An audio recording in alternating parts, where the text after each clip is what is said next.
Now, look, I get it. These days I look in the mirror and I have to admit, I'm not the strapping young Muslim socialist that I used to be.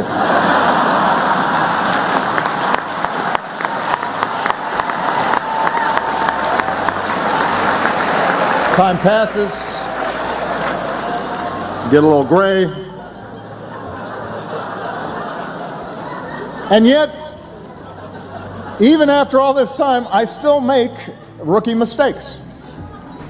Like, I'm out in California, we're at a fundraiser, we're having a nice time. I happen to mention that Kamala Harris is the best looking attorney general in the country. As you might imagine, I got trouble when I got back home. Who knew Eric Holder was so sensitive?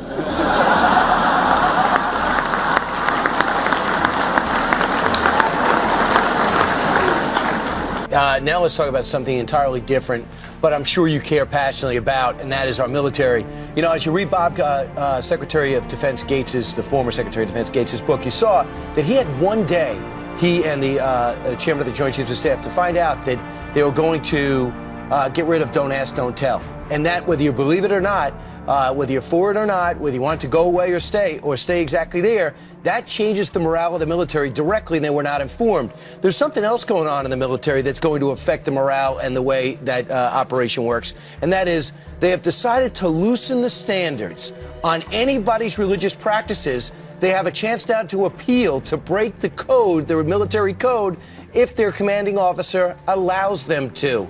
This could just open up the floodgates to changing the rule of law and discipline that the Army has done so well in over the past 200 plus years. Right. Colonel Allen West had some thoughts about the long-term implications of these changes. Take a listen. It's a horrible idea. It's part of the fundamental transformation of the United States of America and the social re-engineering of our military. I don't understand why the administration would take this on, but I believe that Chairman Joe Wilson, who is head of the subcommittee in the House on military personnel, should immediately call a hearing and start challenging this administration by making these unilateral decisions that are going to affect the military and its personnel. And eventually it will affect its readiness. It's going to cause more complaints, more issues. And so what's going to happen with these widespread changes are members of the military, while in uniform, will be able to, for the first time, have beards, some tattoos, and they'll be able as well to wear turbans. Brian, just an hour ago, was talking to Dr. Zaoudi Jasser, who's the president and founder of the American Islamic Forum. He is Muslim. He served in the military. He was in the U.S. Navy. What does he think about this? Listen.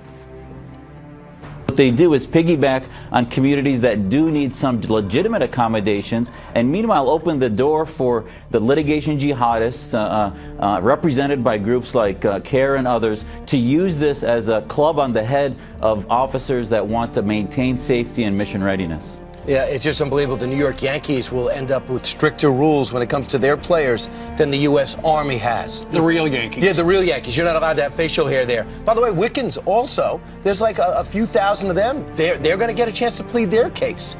They worship something called magic, and they'll be able to possibly get that in. So if you're a sergeant and you tell me no, guess what? You might go under scrutiny. Are you bigoted towards me for turning me down for wearing a turban or doing something for my religion or wearing a beard? Apparently, what they're going to do is decide whether or not, on a case-by-case basis, apparently, how's this going to affect the unit cohesion? In other words, if we allow this person to do this, is that going to be a good thing or a bad thing for the unit? And you can't help but think, I mean, people are harkening back to Nidal Hassan asking to maintain and grow beard while trial was going on. So, I think it definitely brings up concerns both for safety, unified front, and just cohesion. But the debate is out.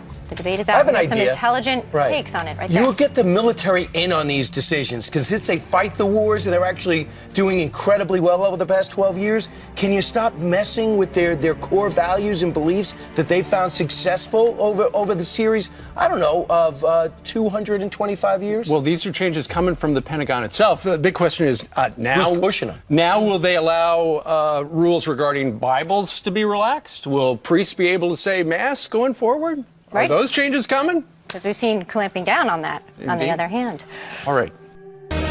Well, a buzz cut and a clean shave no longer mandatory for everyone in the military. There are some new regulations that would allow turbans and beards and other religious symbols to accommodate deeply held beliefs. Retired U.S. Army Lieutenant Colonel Ralph Peters is a Fox News strategic analyst, and he joins me now.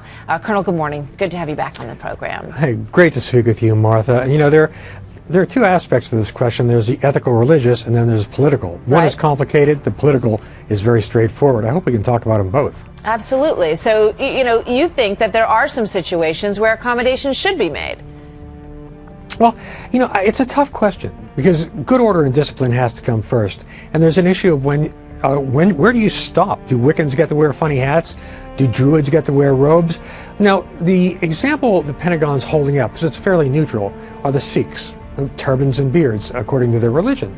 Now, I'm glad Sikhs want to join our military. Sikhs have a long tradition of being really tough, noble warriors, centuries. Best troops, except for the Madras sappers, best troops the British had in colonial India were the Sikhs. They're great. But when you join our military, Martha, everyone gives up a great deal. As a soldier, I gave up a lot of my civil rights, a lot of my personal freedoms. Now, let's turn it around and say, let's consider a group that nobody considers anymore, Christians. If you're a Christian and you join the Army, the Marines, you are putting yourself in line to violate the most basic premise of our faith. Thou shalt not kill. You're putting your immortal soul at risk. Now, that's a little bit more important to me, I think, than a beard would be. My point being just that when you join the military, there are compromises, there are dispensations. So I am worried that this is just more of the politically correct assault on basic military values, which leads us to problem two. Yeah, you know what happens, I mean, two things come to mind. I mean, and you've sort of touched on this. When you join the military and you wear a uniform, in many ways you are giving up your individuality in some ways in order to become part of a cohesive group, right? And everyone, as you point out, leaves certain things behind in order to meet that common goal. Now, the military is saying, the Pentagon is saying that these will be case-by-case basis, that even, you know, for Sikhs, and I understand there's only a couple that are currently enrolled in the U.S. military, according to what we're hearing. So, you know, that if you're at a desk job and you're a Sikh and you wear your Sikh turban, it's not a problem. If you're out, you know, fighting on the battlefield, it might become an issue. And in that case, your commander has the right to say, no, you need to wear your uniform exactly as everyone else does. It's just, we know that it's very hard to roll back such dispensations, very hard. And there are practical reasons, for instance, for the ban on beards in the military. It's hard, almost impossible to get a good seal on your protective mask, your gas mask. But I think that while the ethical and religious issues are a gray area, they're very tough. You know, and I can really see both sides of that. The bigger problem for me is that Team Obama's base, looks at our military and sees a large self-selecting conservative group because, you know, young liberals don't join the military, they join Facebook.